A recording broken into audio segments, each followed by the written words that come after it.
Remember when Oppenheimer came out and a bunch of people complained about the sex scenes in it, which just added another spotlight to a weirdly growing issue where people don't want sex in movies? Well, Poor Things is here to put its foot in the race, or should I say, put its dick in the the new film from Yorgos Lanthimos is here 5 years after the success of The Favorite. It follows Bella Baxter, played by Emma Stone, who has been brought back to life and her brain replaced with that of an infant, who then goes off to explore the world and live life. Yorgos Lanthimos is a very interesting director. He can be considered to be an acquired taste. You know, there's always that food or spice that some people love, some people hate, some people grow to love, some people grow to hate. That's kind of how I view Lanthimos. And I've never considered myself a Yorgos person. A lot of people know I do love some of his movies, and I don't care for some of his other ones. So when Poor Things came out during the festivals to some of the highest praise the movie has received this year, I still had a fair amount of skepticism for myself personally. All I heard about this movie is how out there it is, how much sex there is, and I say this with all the love in the world, but he makes some weird-ass movies. Well, I finally had a chance to see it, and I really liked it. Take your parents to see it with you if you're really about it. Let's start with my biggest takeaway of the movie, which is actually the world building, because it is incredible. Loud, vibrant color palettes, whimsical production design, brilliant costumes, a wonderfully weird score all add up to make this world feel new and also completely lived in. As a viewer, you don't really know what year you're in. And while the places they travel to may sound familiar, you know, they'll travel to Lisbon or Paris, when they step into that world, it is still unfamiliar. It's very new, and that just further immerses you into the story. And it's funny because I usually reserve world building comments for some of those bigger scale sci-fi epics, think like a Dune, or even most recently something like The Creator, but Poor Things is up there with any of them. And the world that Lanthimos builds is just one aspect of how wonderfully strange this movie is, because every aspect of this movie is perfectly in sync with each other. The performances all make sense in this world, and Emma Stone's performance, #Arizona's Own, is so out there and bizarre. I have never seen her give a performance like this at all. We see her character's journey from basically an infant to a somewhat functioning adult, and she has to play within that spectrum, which is just wild. The way she walks, her mannerisms, I mean, she really has that face. You know when a baby just stops and stares at you at a store and you're like, yo, what the fuck is your problem? In fact, she even has a line where she mentions, like, I'm gonna go punch that baby, which is just great. Not the punching babies part, but, well, no, I don't advise punching babies.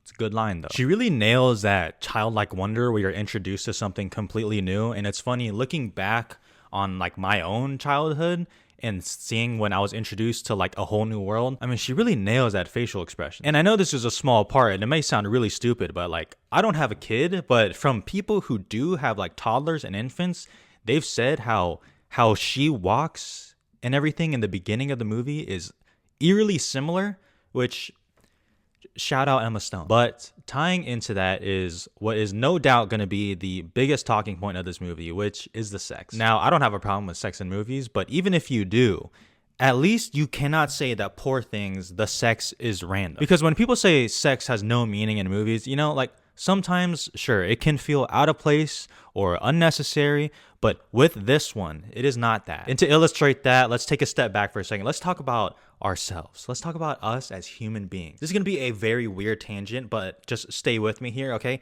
Sex is like a huge moment in like human beings' lives for the most part. I mean, there's so much talk of it in high school and it is fucking prevalent everywhere in college, and different people come to it in different ways. It means different things for different people. But I guess what I'm trying to say is sex for most people can be like a huge moment in their lives. You know, that phrase where people say like, you never forget your first. So when you take into account Poor Things, and specifically Bella Baxter, who is figuring out life and who she is on her own, it makes sense that sex is a part of this movie. And the themes of this movie is very apparent. It's very obvious. And I think it explores it well, though maybe not as deeply as I wanted it to, because I don't think this movie is very challenging. And, you know, I don't need a challenging movie necessarily, but it is right there out in the open for you. And I definitely think it can overstay its welcome. There are some sections of the movie or some scenes where it does get to the point where it's like, okay, like I get it. We can move on. But for me, I think the biggest flaw of the movie, and maybe it's just myself, but I actually think the character of Bella Baxter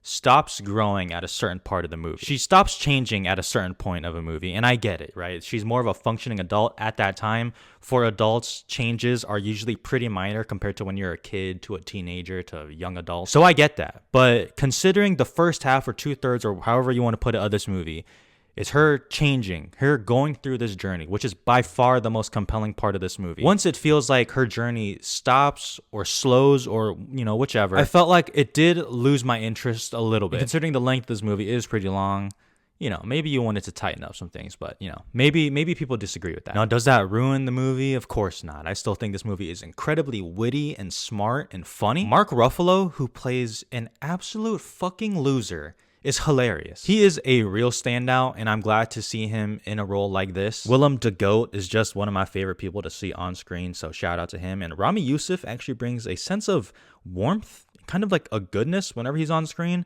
which, considering a lot of this movie is very wild, you kind of need that at times. I'm very curious to see this movie again, and I certainly will. And like most movies, my ratings usually change, so we'll see how it goes. Overall, this is an oddball of a movie, and I don't think I can hop on the best movie of the year train, but for a movie that is adapted from a book, it manages to feel like one of the most original things I've seen all year.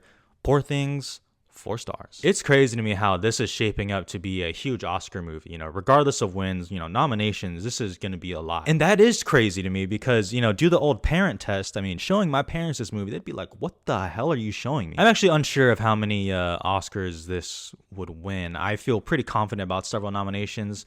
I should be posting some Oscar video within the next few weeks or so, but I am a little skeptical of its wins. Earlier when this came out and premiered, there was a lot of talk of, can this win Best Picture? Can Emma Stone win? Can Lanthimos take Christopher Nolan's Oscar?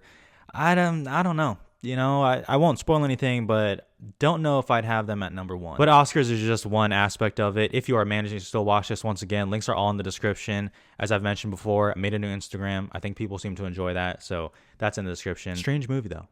Strange movie, oddly compelling. I want to see it again.